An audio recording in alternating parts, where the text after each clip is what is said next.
ఇక్కడ next parliament అభ్యర్థిగా ఎవరు గెలవాలనుకుంటున్నారన్న మల్కాజ్గిరిలో ఇప్పుడున్న ప్రస్తుత పరిస్థితుల్లో అయితే కాంగ్రెస్ గెలవడానికే స్కోప్ ఉంది. ఎందుకంటే ఇప్పుడు బీఆర్ఎస్ నుంచి నిల్చున్న క్యాండిడేట్ అయితే ఆయన సెకండ్ లెవెల్ క్యాడర్ క్యాండిడేటు. ఆయనకి ఓన్లీ ఉప్ప లెవెల్ వరకే ఆయనకి పరిచయాలు బాగా ఉన్నాయి. రెండోది బీఆర్ఎస్ మీద వ్యతిరేకత కూడా ఇక్కడ గతంలో ఇక్కడ రోడ్స్ కానీ చాలా వరకు ఈ రోడ్స్ ఏం బాగు చేయలేదు. ఈ కాలనీలోకి వెళ్తే ఇప్పుడు మా కాలనీలో కూడా చూస్తే ఘోరంగా ఉంటుంది. వర్షం వచ్చిందంటే మేము గత 20 ఏళ్ళ నుంచి ఉంటున్నాం అక్కడే. ఈటల రాజేందర్ గారు ఉన్నారు. ఈటల రాజేందర్ గారు ఉన్నారు, కానీ ఈ బీజేపీకి ఇక్కడ ఉన్న పరిస్థితులను బట్టి ఈటల రాజేందర్ మీద కూడా అంతగా ఇక్కడ ఆయన గతంలో ఏంటంటే అక్కడ కరీంనగర్ అక్కడ ఫోకస్ కాబట్టి ఆయనకు కూడా అక్కడ స్కోప్ తక్కువే. బట్ ఏదైనా కూడా 1-2 అనేది వీరిద్దరి మధ్య బీజేపీ అండ్ కాంగ్రెస్ మధ్య ఉంటుంది. ప్రస్తున్న పరిస్థితుల్లో కాంగ్రెస్కి స్కోప్ అయితే ఎక్కువ ఉంది. ఎందుకున్నది అనుకుంటున్నారు స్కోపు కాంగ్రెస్కి? ప్రజెంటు రెండు రకాలుగా చూడాలి. ఇక్కడ ఒకటి, మనకి కాంగ్రెస్ అధికారంలో ఉంది. దట్టు ఏంటంటే ఇప్పుడు ఈరోజు ప్రస్తుతం ముఖ్యమంత్రిగా ఉన్న రేవంత్ రెడ్డి గారి కాన్స్టిట్యున్సీ అది. ఆయన ఓన్ కొంత దాని మీద కూడా ఫోకస్ ఉంది. రెండోది, కాంగ్రెస్కి బలం కూడా ఈరోజు పుంజుకుంది. ఈరోజు ఇక్కడ బోడుప్పల్లో చూసుకుంటే ప్రస్తుతం బీఆర్ఎస్ మేయర్ ఉన్నప్పటికీ మెజారిటీ ఆఫ్ కార్పొరేటర్లంతా ఈరోజు కాంగ్రెస్లోకి రావడం జరిగింది. అలాగే మేడ్చర్లో తీసుకున్న, మల్కాజ్గిరిలో తీసుకున్న, ఇక్కడ ఉప్పల్లో తీసుకున్న ప్రతి దగ్గర కూడా దాదాపుగా నాకు తెలిసినంత వరకు మాకున్న అవగాహన ప్రకారం చాలా వరకు ఈరోజు కాంగ్రెస్ బలపడింది. రెండోది, ఈరోజు ఉన్నటువంటి పరిస్థితులు ఆ రోజు రేవంత్ రెడ్డి గారిని ఎంపీగా పంపించింది కూడా వాయిస్ని చూసే పంపించారు, ప్రశ్నించే గొంతని. ఈరోజు అలాంటి వ్యక్తిని, ఇదే కాన్స్టిట్యున్సీ నుంచి గెలిచిన వ్యక్తిని, ఆ రోజు ఎంపీగా గెలిచిన వ్యక్తిని ఈరోజు ముఖ్యమంత్రిగా చేసారు. కాబట్టి ఆ ఇంపాక్ట్ కూడా ఇక్కడ పడుతుంది అనేది మాత్రం ఖచ్చితంగా చెప్పగలుగుతున్నాం. మల్కాజ్గిరి కాన్స్టిట్యున్సీకి అసలు ఎలాంటి అభివృద్ధి కావాలనుకుంటున్నారు? మేజర్గా ఏంటంటే డ్రైనేజీ వ్యవస్థ అయితే ఘోరంగా ఉందండి. ఈవెన్ సిటీలోకి ఇంత దగ్గరలో ఉండి కూడా డ్రైనేజీ వ్యవస్థ చాలా దారుణంగా ఉంది. అక్కడనే మల్కాజ్గిరి ఒకటనే కాదు, ఈరోజు బోడుప్పల్లో చాలా పెద్దది. దాదాపుగా బోడుప్పల్లో నాకు తెలిసినంత వరకు బోడుప్పల్ మున్సిపల్ కార్పొరేషన్లో దగ్గర 1,00,000 ఓట్లు ఇంచుమించుగా ఉన్నాయి. అలాంటి ఇంత దగ్గర సిటీకి ఇంత దగ్గరలో ఉండి, సికింద్రాబాద్కి ఇంత దగ్గరలో ఉండి కూడా ఈ రోజుకి మంచినీటి సదుపాయం అనేది కూడా వీక్లీ వన్స్ రావడం అట్లా జరుగుతుంది. చాలా ప్రాంతాల్లో డే బై డే కొన్ని ప్రాంతాలకు వస్తున్నప్పటికీ ఇప్పటికీ దాదాపుగా ఒక వీక్లీ వన్స్ వచ్చే పరిస్థితి ఉంది. డ్రైనేజ్ వ్యవస్థ ఘోరంగా ఉంది. రోడ్స్ ఒకటి, ఇంటర్నల్ రోడ్స్, ఇవన్నీ ఖచ్చితంగా కావాలి. 100 రోజుల పరిపాలన ఎట్లా ఉందన్న రేవంత్ రెడ్డి గారు? ఈ 100 రోజుల పరిపాలన అనేది ఓకే, బట్ నా వ్యక్తిగత అభిప్రాయం అయితే ఫ్రీ అనే కాన్సెప్ట్ అనేది తప్పు. అసలు యాక్చువల్లీ ఏ పార్టీ చేసినా ఫ్రీ అనేది కాన్సెప్ట్ ఇవ్వకూడదు. ఫ్రీ అనేది ఇస్తున్నామని చెప్పడం అనేది రాజకీయ పార్టీలు చేసేది చాలా పెద్ద తప్పు. అది మన ఆర్థిక వ్యవస్థనే దారుణంగా దెబ్బతీస్తుంది. ఎందుకంటే ఈరోజు 200 యూనిట్లకి కరెంట్ ఇస్తామనడం కానీ ఇంకోటి కానీ ఈరోజు వాళ్ళ అధికారంలో రావడం కోసం ఆ రోజు వాళ్ళు ఇస్తున్నారు కాబట్టి దానికి ఏదో ఒకటి కావాలి కాబట్టి వీళ్ళు పెట్టారు. కానీ అది ఫ్రీ అనే కాన్సెప్ట్ అయితే మేము వ్యతిరేకం ఉంది. ఎవరైనా కూడా, ఏ పార్టీ అయినా ఫ్రీ అనేది కాన్సెప్ట్ కాదు. మనకి ఇవ్వాల్సినవి ఏవైతే ఉన్నాయో వాటిని మనకి కావాలి. విద్యార్థులకి విద్యను కరెక్ట్ అయినా కావాలి, నిరుద్యోగులకి జాబ్స్ క్రియేట్ చేయాలి, ఇండస్ట్రీస్ రావాలి, మౌలిక సదుపాయాలు పెరగాలి తప్పితే కానీ ఈ బిస్కెట్స్ అనేది కరెక్ట్ కాదు. ఇది ఆర్థిక వ్యవస్థ మీద చాలా ఘోరంగా రాబోయే రోజుల్లో దెబ్బతింటుంది. ఏ పార్టీ చేసినా తప్పండి. ఇప్పుడు వచ్చే ఎలక్షన్లో ఎంపీగా ఎవరు గెలవాలనుకుంటున్నారు? ఈ మల్కాజ్గిరి నియోజకవర్గం ఈటల రాజేంద్ర గెలవాలి. ఎందుకు ఈటల రాజేందర్ గెలవాలనుకుంటున్నారు? సెంటర్లో బీజేపీ ఉంటేనే బాగుంటుంది. స్టేట్ లెవెల్ ఏదున్నా ఏం లేదు, కానీ సెంటర్లో బీజేపీ ఉండాలి. బీఆర్ఎస్ పార్టీ నుంచి రాగిడి లక్ష్మారెడ్డి లోకల్ క్యాండిడేట్ ఉన్నాడు కదా, ఆయన ఎట్లా ఉంటుంది? క్యాండిడేట్ లోకల్లో వ్యక్తిగతంగా మంచి వ్యక్తి, కానీ ఒక ఉప్పల వరకే ఆయన తెలుసు, అందరికీ తెలియదు కదా బయట.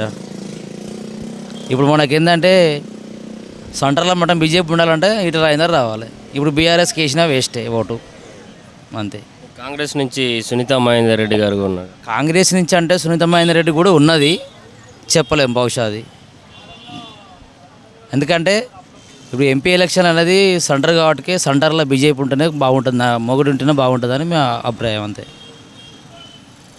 ఎట్లా అనిపిస్తుంది మరి రేవంత్ రెడ్డి పరిపాలన ఎట్లా అనిపిస్తుంది 3-4 నెలల్లో? ఆయన ఎక్కే 3 శుక్రవారాలు అయింది, వచ్చిన కాంచే మాకు పోటీ వేసిండు. మేము ఆటో డ్రైవర్లో అంతకుముందుకు రోజు 1000 రూపాయలు 500 చేసుకుంటున్నాం. ఇప్పుడు మా ఆటోలోకి హైదరాబాద్లో 4 లక్షల కుటుంబాలు రోడ్డు మీద పడ్డాయి. రోజు 300-400 కూడా అవుతలేవు. అందరూ ఫ్రీ బస్సు అని ఆటోలో ఫ్రీ బస్సుకే చేస్తుండు. ఒక్క పథకం అయితే బాగలేదు. ఇంకా రేపు చెప్పలేము, కానీ ఇదైతే బాగలేదు. ఉచిత బస్సు విషయాలు మాకు చాలా ఇబ్బంది అవుతుంది. రోడ్డు మీద కూర్చుంటున్నాం, ఏం వెళ్తలేదు, కొట్లాడుతారు, ఇంట్లో చిప్పలు కొట్లాడుతున్నాయి. ఆత్మహత్యలు కూడా చాలామంది డైవర్ చేసుకున్నారు. ఇదైతే బాగాలేదు పథకం. మీరు ఏం కోరుకుంటున్నారు, ఏం కావాలనుకుంటున్నారు మరి మీరు? ఉచిత బస్సు ఒక్కటి తీసేస్తే సరిపోతుంది. కాంగ్రెస్ రాని బీఆర్ఎస్ రాని ఏది వచ్చినా మాకు స్టేట్ లెవెల్ అవసరం లేదు, కానీ ఉచిత బస్సు ఒకటి మాకు తీసేయాలి. మాకు ఆటోలకు యథావిధిగా చేయాలి. సంక్షేమ బోర్డు ఏర్పాటు చేస్తే బాగుంటుంది. ఈటల రాజేందర్ గెలిచే అవకాశాలు అంటే పబ్లిక్ మీద పడి ఉంటుంది, కానీ గెలవాలని అనుకుంటున్నాం. ఎందుకంటే సెంటర్లో బీజేపీ ఉండాలి. ఇప్పుడు ఎదిరించే వాళ్ళు లేకపోతే బెదిరించే వాళ్ళు రాజ్యం అవుతుంది. సెంటర్లో బీజేపీ ఉంటే మన పబ్లిక్ కానీ మన భారతదేశం కానీ ఆరామ్స్గా నిద్రపోవచ్చు. ఇంకా కాంగ్రెస్ వస్తే మాత్రం అన్ని బాంబ్ పేస్ట్లు అవి అవుతుంటే మనకు తెలిసిందే చూసిందేనే. ఎంపీలో మాత్రం బీజేపీ ఉండాలి. స్టేట్ లెవెల్లో ఏ పార్టీ ఉన్నా మాకు ఏ సంబంధం లేదు, కానీ ఈ కాంగ్రెస్ వచ్చిన కాంచి మా బస్సు డ్రైవర్ల మాత్రం బస్సు డ్రైవర్ల వల్ల మాకు చాలా ఇబ్బంది అవుతుంది. బస్సుల వల్ల ఆటో డ్రైవర్లకు ఎట్లా జరుగుతుందన్న ప్రచారం? అసలు గెలవడా ఈటల రాజేందర్ గారు? ఈటెల రాజేందర్ గారు 100% గెలుస్తారు. గెలవడం మాకు ముఖ్యం కాదు. ఆయన ఒక 5 లక్షల మెజార్టీ, అట్లీస్ట్ 2 లక్షల నుంచి 5 లక్షల మెజార్టీ రావాలని కోరుకుంటున్నాము. ఖచ్చితంగా వస్తారు. ఎందుకంటే ఈటెల రాజేందర్ గారు చాలా ఆయన నీతి నిజాయితీవంతమైన వ్యక్తి కాబట్టి ఖచ్చితంగా ఆయన గెలుస్తాడు. ఆయన యొక్క గవర్నమెంట్లో కూడా ఆయన మంచి పాలన చేసిండు. ఆయన ఆర్థిక మంత్రిగా ఉన్నప్పుడు కూడా మంచి పాలన చేసిండు కాబట్టి ఈసారి కూడా బీజేపీలో ఆయనకు భగవంతుని దయ వల్ల సీట్ ఇచ్చిండ్రు. ఎంపీ సీట్ ఇవ్వడము ఆయనకు అదృష్టము. సో ఖచ్చితంగా ఆయన ఒక 2 లక్షల నుంచి 5 లక్షల మెజార్టీతో గెలుస్తాడని మేము అనుకుంటున్నాము. గెలవడం అయితే 100%. సో పట్నం సునీత గారు కావచ్చు, రాగడి లక్ష్మారెడ్డి గారు కావచ్చు, ఇద్దరు కూడా ఉన్నారు కదా, లేదంటారు మరి పోటీ అంత పెద్ద పోటీ కాదండి. ఎందుకంటే వాళ్ళు లోకల్ కాదు, ప్లస్ ఈయన రాజేందర్ గారు ఏంటంటే గతం నుంచి ఎమ్మెల్యే అప్పటి నుంచి పోరాడుతున్నాడు. ఆయన వాస్తవంగా చెప్పాలంటే ఒక రాష్ట్రంలోనే ప్రతి చిన్న పిల్లోడికి కూడా తెలుసు రాజేందర్ గారు అంటే, ఈటెల రాజేందర్ అంటే ఏందో అనేది పబ్లిసిటీ అయిపోయిన వ్యక్తి. ప్లస్ ఆయన ఇంటికి వెళ్ళినా కూడా అందరికీ భోజన సౌకర్యం చూస్తాడు. చాలా మంచి వ్యక్తి. సో ఈ రకంగా పబ్లిసిటీ నోటెడ్ పర్సన్ కాబట్టి ఖచ్చితంగా గెలుస్తాడని ఎక్స్పెక్ట్ చేస్తున్నాము. ఇంత ముందుకు రేవంత్ రెడ్డి గారు పార్లమెంట్ అభ్యర్థిగా ఉన్నారు ఇక్కడ, కానీ ఇక్కడ ఆయన బాగా ఫోకస్ చేస్తుండని మాట్లాడుతున్నారు, కాకపోతే గెలువరు అని మాట్లాడుతున్నారు. దాని మీద అది తప్పుడండి. ఒకప్పుడు కూడా టీఆర్ఎస్ గవర్నమెంట్ ఉన్నప్పుడు మన రేవంత్ రెడ్డి గారికి అప్పుడు పార్టీ అనకుండా కుల మత భేదాలు లేకుండా అతన్నే గెలిపించాము. కానీ అతను ఒక్కసారి కూడా ఈ మల్కాజ్గిరిలో ఇక్కడ తిరగలేదు. ఈ అసెంబ్లీ కానీ పార్లమెంట్ కానీ ఆయన ఎప్పుడు తిరగలే, ఎలాంటి పనులు చేయలేదు. సో అది అనే తప్పుడు ప్రచారము. ఆయనకి ఏ విధంగానైతే స్పందన వస్తుందో ప్రజలలో, ఇట్లనే ఈటెల రాజేందర్ గారికి ఎవరిని అడిగినా కూడా ఖచ్చితంగా గెలుస్తాడు, ఆయనకే వేస్తామని అంటున్నారు. ప్రతి చిన్న పిల్లల కాంచి పెద్దవాళ్ళ దాకా కొత్తగా ఓటర్లు వచ్చిన పిల్లలు కూడా ఆయనకే వేస్తామా అంకుల్, తప్పకుండా వేస్తామంటున్నారు. మేము ఇంటింటికి తిరిగి ప్రచారం చేస్తున్నాము. ఇది మాది ఫిర్యాదుగూడ మున్సిపాలిటీ మేడిపల్లిలో ఉన్నటువంటి 24th వార్డులో. నా పేరు మామిడి వెంకటేష్.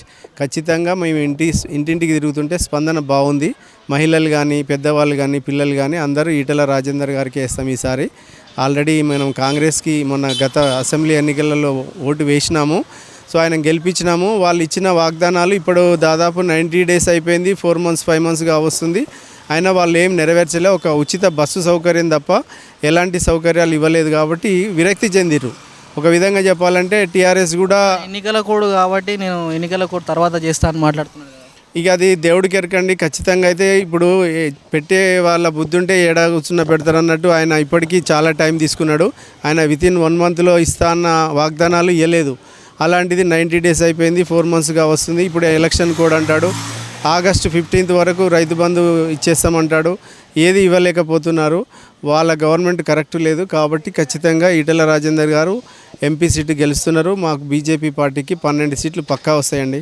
ఎట్లా చేస్తున్నారన్న ప్రచారం ఎట్లా జరుగుతుంది? గడప గడపకు ఎలా ఆహ్వానిస్తున్నారు?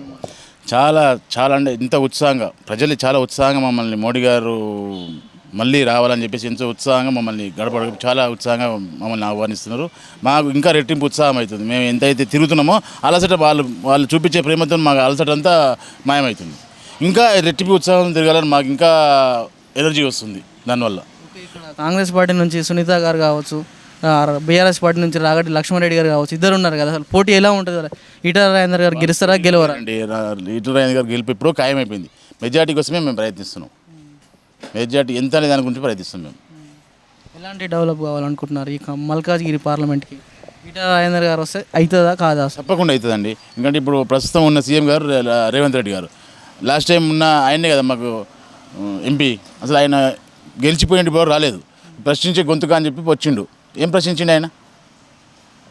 ఆయన ఎంపీ అయ్యి సీఎం అయ్యింది అంతే తప్ప ఆయనకు సొంతంగా ఇప్పుడు ఆయన ప్రశ్నించే గొంతుగా అని చెప్పేసి కేసీఆర్ ప్రభుత్వం మీద ప్రశ్నించిండు. కేసీఆర్ ఫ్యామిలీని ప్రశ్నించి ఆయన లాభ పొందిండు. కేసీఆర్ ఫ్యామిలీ లాభ పొందుతుంది అని చెప్పి ఇప్పుడు ఈయన లాభ పొందిండు. ప్రశ్నించే గొంతుగా కావాలని చెప్పి మల్కాజ్గిరి వచ్చి గెలిచిపోయి ఢిల్లీలో లాబింగ్ చేసుకొని సీఎం అయిపోయి కూర్చుండు. వచ్చి ఆయన ఆ ఎంపీ లాడ్స్ నిధుల మీద మల్కాజ్గిరి కాన్స్టిట్యూన్సీ మీరు తిరిగి చూడండి, ఒక్కటన్నా శిలాపలకి ఉండదా ఆయనది? బోర్డు దేశంలోనే అత్యంత పెద్ద నియోజకవర్గం ఏదైనా ఉందంటే 37 లక్షల ఓట్లతో మల్కాజ్గిరి కాన్స్టిట్యున్సీ ఉంది. ఇంత పెద్ద కాన్స్టిట్యున్సీ ఎంత ఫండ్స్ రావాలి? మోడీ గారు ఏదైనా ఆన్లైన్ చేసి మొత్తం ఇప్పుడు పబ్లిక్ కూడా మేము కూడా డైరెక్ట్ యాప్ ఇచ్చేస్తున్నాం. మీ కాన్స్టిట్యున్సీలో ఏమేమి డెవలప్మెంట్ అయింది డైరెక్ట్ మోడీ గారు ఆన్లైన్లో చూసుకోవచ్చు. ట్రాన్స్పరెన్సీ మాట్లాడే ఇప్పుడు రేవంత్ రెడ్డి గారి 100 రోజుల పరిపాలన ఎట్లా ఉందనుకున్నాను? కేసీఆర్ భాగవతం, కేసీఆర్ మీద విరక్తి 10 ఏళ్ళ తర్వాత తెలిసింది. రేవంత్ రెడ్డి గారి మీద విరక్తి 100 రోజులనే తెలిసిపోయింది. ఇప్పుడు సభలు పెడుతున్నారు కదా, భువనగిరి పోతే యాదగిరిగుట్ట మీద ప్రమాణం చేసి ఆగస్టు 15 అంటుండు. మన మెదక్ పోయిండు, మెదక్ చర్చ అంటుండు, 7 పాయలు అంటుండు. ఇంకోటి మన నల్గొండ పోయిండు. ఏడికి పోతే ఆడ ఆ గుడి మీద ప్రమాణం చేసిన ఆగస్టు 15 నాది బాధ్యత అంటుండు. ఉన్న కొంచెం ఆ కాస్త వీళ్ళు ఒకటి తీసేసుకుంటుండే ఆయన. ఏ జిల్లాకు పోతే ఆ జిల్లాకు ఆ గుడి మీద ప్రమాణం చేయడం ఏంటండి? మీరు 100 రోజులలో 6 గ్యారంటీలు అన్నారు, తీర్చిరా. మళ్ళీ ఇంకా ఆగస్టు 15 అనేది ఎలక్షన్ స్టాండ్ తప్ప ఇంకోటి ఏం లేదు. అది 2 లక్షలు రుణమాఫీ అన్నాడు, వచ్చినాయా? రాలేవు. అన్ని మాటల గారడి. కేసీఆర్ తాత అయ్యిండిన మాటల గారడి. లక్ష్మారెడ్డి గారు కూడా లోకల్ వ్యక్తి అని చెప్తున్నారు కదా, మరి పోటీ గట్టిగా ఉంటాయి అన్న. ఇప్పుడు పోటీ అనేది క్రీడ ఆడడమే పోటీ, ఒకరే గెలుస్తారు కదా. ఎండ్ రాజేంద్ర గారు ఎప్పుడో గెలిచారు. రాజేంద్ర గారు కూడా లోకలే అండి, 40 సంవత్సరాల నుంచి ఇదే కాన్స్టిట్యున్సీలో ఉంటున్నాయి, మల్కాజ్గిరి కాన్స్టిట్యున్సీలో ఉంటున్నాయి. ఆయన రాగిరి లక్ష్మారెడ్డి గారు కాంగ్రెస్లో ఉండే, అలా టికెట్ ఇవ్వలేని టీఆర్ఎస్లోకి వచ్చిండు. టీఆర్ఎస్లో వాళ్ళకి ఎవరు క్యాండిడేట్ లేరు కాబట్టి ఆయన రాగిరి లక్ష్మారెడ్డి గారు నిల్చోబెట్టారు. అవునా? రాజేందర్ గారు ఎంత మెజార్టీతో గెలవచ్చు అన్న? ఇక్కడ మెజార్టీ మీరు చూస్తారు కదండి, 4వ తారీఖు మ్యాక్సిమం 30 చెప్తున్నా. దేశంలో ఇంత పెద్ద ఎంపీ కాన్స్టిట్యున్సీ దేశంలోనే ఇది పెద్దది. 37 లక్షల ఓట్లు అంటే అర్థం. లడఖ్లో చూడండి, ఎంపీ మొత్తం లడఖ్ స్టేట్కి ఒక ఎంపీ కాన్స్టిట్యున్సీ 1.5-2 లక్షల ఓట్లు. ఇక్కడ 37 లక్షల ఓట్లు అంటే అర్థం చేసుకోండి. ఇంకా దానికి ఎంత మెజారిటీ అనేది అది ఇంకా పబ్లిక్ డిసైడ్ చేస్తారు. జూన్ 4వ తారీఖు చూడండి. ఇక్కడ మల్కాజ్గిరి నియోజకవర్గంలో ఎవరు గెలిచే అవకాశాలు ఉన్నాయి ఎంపీగా ఇక్కడ?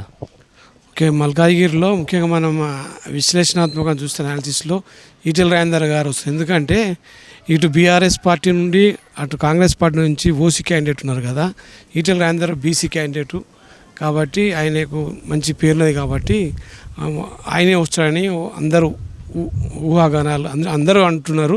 తప్పకుండా ఆయన గెలుస్తారని నేను కూడా అనుకుంటాను. ఎందుకంటే ముఖ్యంగా ఆయనే ఇక్కడ 34 lakhs ఓట్స్ ఉన్నాయి. ఇది మన Malkajgiri is the biggest constituency in India.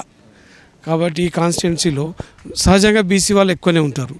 కొంత మెజారిటీ అట్లా కూడా బీసీ ఓట్ల ఫీలింగ్లో పడతాయి. కాబట్టి ఇటు సునీత లక్ష్మారెడ్డి కాంగ్రెసు, ఆ తర్వాత బీఆర్ఎస్ నుంచి ఏమో లక్ష్మారెడ్డి ఆయన వచ్చిండు.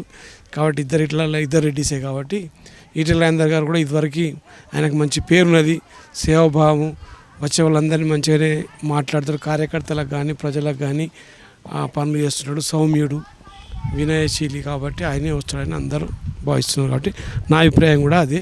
తప్పకుండా ఈటెల రాజేందర్ గారు లోకల్ క్యాండిడేట్ కాదు, ఇప్పుడు ఇక్కడ ఉన్న BRS candidate Ragidi Laxma Reddy local candidate అని చెప్తారు.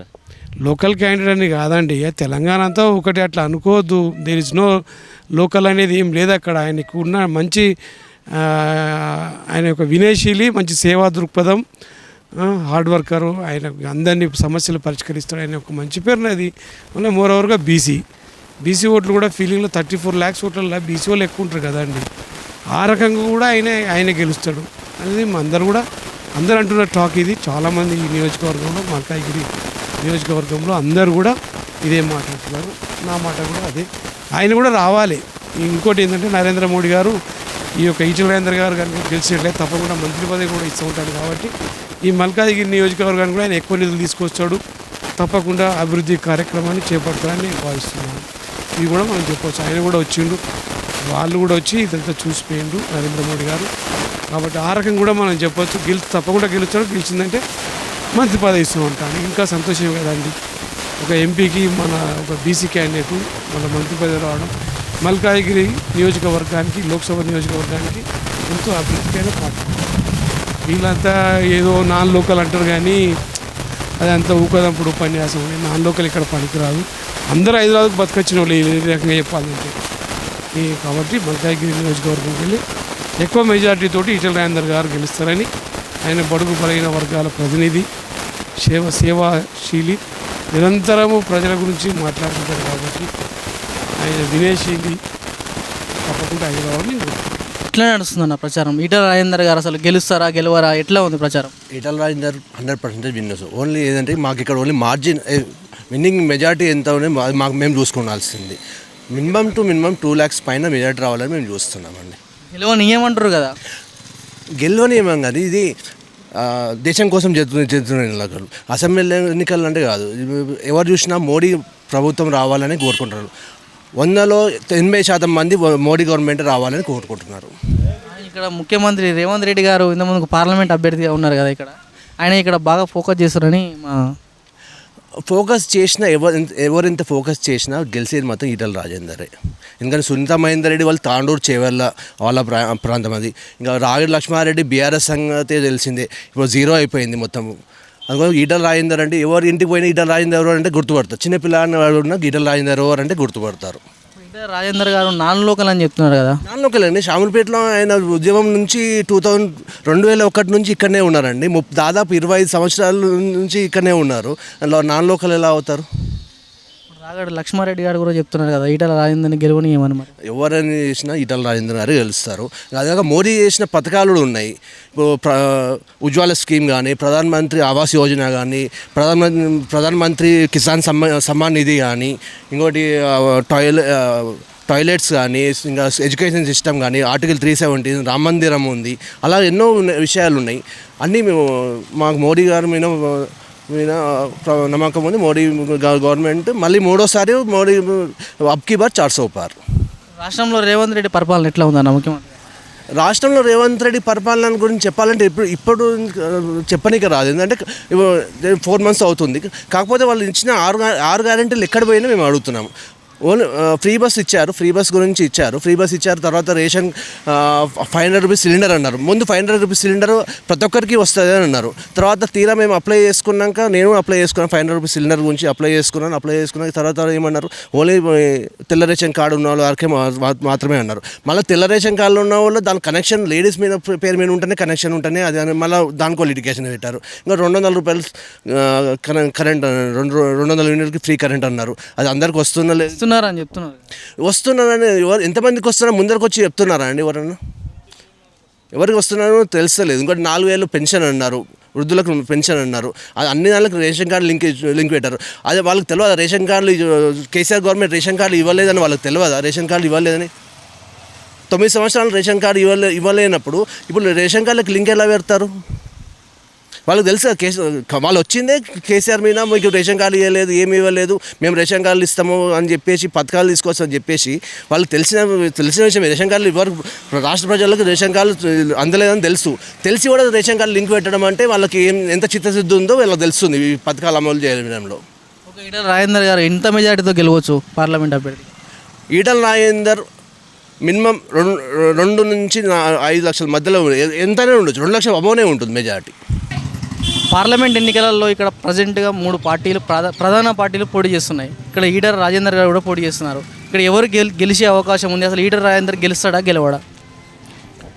ఈటెల రాజేందర్ గారి నాయకత్వంలో ఈరోజు బీజేపీ పార్టీ చాలా బలంగా ప్రజల్లోకి దూసుకెళ్తుంది.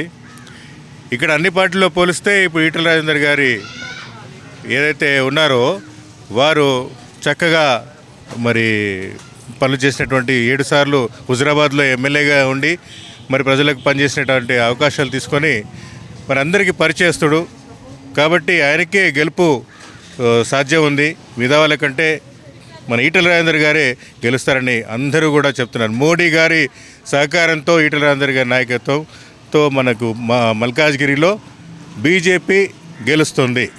కాంగ్రెస్ పార్టీ నుంచి పట్నం సునీత గారు ఉన్నారు, బీఆర్ఎస్ పార్టీ నుంచి రాగడి లక్ష్మారెడ్డి గారు ఉన్నారు. ఎట్లా ఉంటుందంట? వారి ప్రభావం ఎప్పుడు డబ్బులతోనే మరి ఆ మిగతా తాయిలాలతో చూపిస్తూ ఉంటారు. కాబట్టి ప్రజలు అవన్నీ నమ్మట్లేదు ఈ మధ్య. కాబట్టి మోడీ గారు చేసినటువంటి అభివృద్ధి పనులకే పట్టం కడతారు. బీజేపీకే మరి గెలుపు సాధ్యాలు ఉన్నాయనేసి చెప్తున్నాను. ఈటెల రాజేందర్ గారు గెలిచే అవకాశాలు లేవు, గెలవనీయమంటారు కదా. అసలు అది కానే కాదు. ఈటెల రాజేందర్ భారీ మెజారిటీతో గెలవబోతున్నాడు. ఎంత మెజార్టీతో గెలవచ్చు అనుకుంటున్నారు? దాదాపు 1,00,000 పైన మెజారిటీ ఉంటుందనేసి నేను అనుకుంటున్నాను. మంచి మెజారిటీతోనే గెలుస్తారు. ఈ 3 నెలల ప్రభుత్వం ఎలా ఉంది? అందరికీ తెలిసిందే. అనుకునేవి కూడా మరి ఆశించినవన్నీ కూడా ఏమి ఇవ్వట్లేదు. కాబట్టి అందరూ కూడా ఆశగా వేశారు కాంగ్రెస్కి. మరి అవన్నీ కూడా చేతికి అందట్లేదు. కాబట్టి ఇప్పుడు అక్కడ ప్రభుత్వం మారాలి అంటుండు. మోదీ గారిని మార్చే దమ్ము వీళ్ళకు ఉందా కాంగ్రెస్కి? ఎప్పుడో మర్చిపోయారు అది. కాబట్టి ఇక్కడ కూడా మనకు బీజేపీ గెలుపు సునాయాసంగా ఉంటుంది. సో ఈటెల రాజేందర్ గారి గెలుపు ఉంది ఇక్కడ. మెజారిటీతో గెలవచ్చు. భారీ మెజారిటీ ఉంటుందండి, భారీ మెజారిటీ ఉంటుంది. కాబట్టి ఈటెల రాజేందర్ గారు తప్పకుండా గెలుస్తారు. ఎట్లా ఉంది ప్రచారం? ఎట్లా ప్రజలు రిసీవ్ చేసుకుంటారు? ఎక్కడ వెళ్ళినా కూడా మోడీ గారికి ఈసారి రామ మందిరం, మరి అయోధ్య రామ మందిరం కట్టిన తర్వాత అందరూ కూడా మోడీ గారికి ఈసారి అవకాశం ఇవ్వాలి అని చూస్తున్నారు. కాబట్టి ఈసారి భారీ మెజారిటీతో ఈటెల రాజేందర్ గెలుస్తారు.